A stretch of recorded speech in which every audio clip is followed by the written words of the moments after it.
Hello everyone, welcome back to my YouTube channel. পৌঁছে গেছিলাম হাওড়াতে আমাদের নেক্সট ট্রিপের উদ্দেশ্যে। এই ছিল আমাদের লাগেজ। রাতে খুব টায়ার্ড থাকে, গিয়েই ঘুমিয়ে পড়েছিলাম। পরের দিনটা পুরোটাই আমাদের ট্রেনেই কেটেছিল, তাই ট্রেন থেকেই লাঞ্চ নিতে হয়েছিল আমাদের। আর এটাই ছিল আমাদের লাঞ্চ সেই দিনের।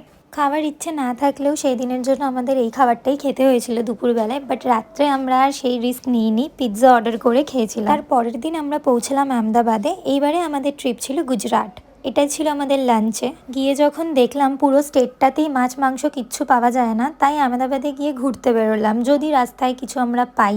বাট ঘুরেও কোনো লাভ হয়নি। চারিদিকে শুধু দোকান, জামা কাপড়ের দোকান থাকলেও লাস্ট পর্যন্ত আমাদের ভেজই খেতে হয়েছে। শুধু আহমেদাবাদেই আমরা ডিমটা পেয়েছি, বাট অন্য কোনো জায়গায় আমরা সারাদিন পনির খেয়েই কাটিয়ে দিয়েছি।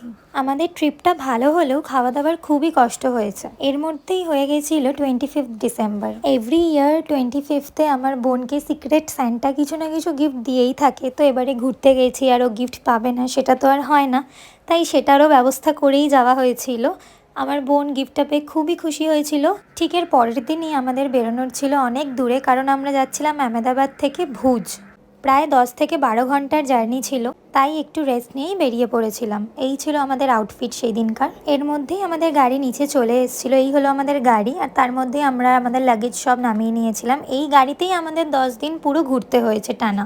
তাই বেশি দেরি না করে আমরা জার্নি শুরু করলাম আমাদের গণপতি বাপ্পাকে প্রণাম করে। গাড়িতে উঠেই আমরা পাশাপাশি সিট নিয়ে নিয়েছিলাম।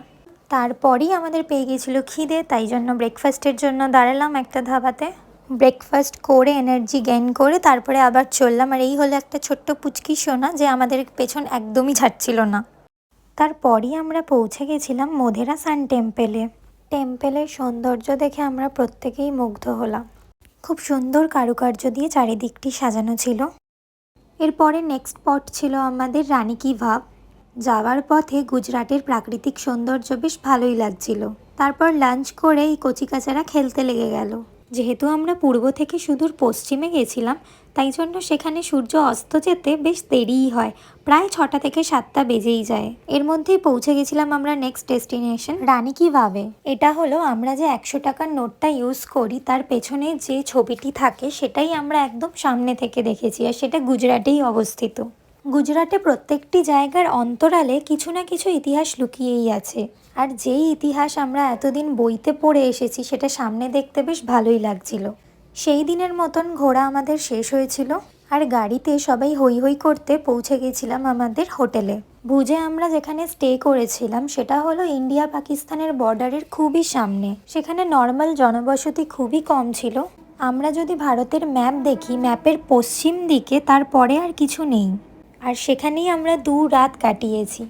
অল্প কিছুটা হলেও আমাদের খুব ভয়ই লাগছিল। আমাদের ঘরগুলো ছিল এরকম গোল গোল, এক কথায় যাকে আমরা গোল ঘর বলে থাকি। খুব টায়ার্ড হয়ে সেই রাতে আমরা ঘুমিয়ে পড়েছিলাম। ভোরবেলায় উঠে রাস্তাটা যেন খুবই শুনশান লাগছিল। তারপর আমরা গেলাম কোথায় সেটা বলবো পরের ভিডিওতে। আজকের জন্য টাটা।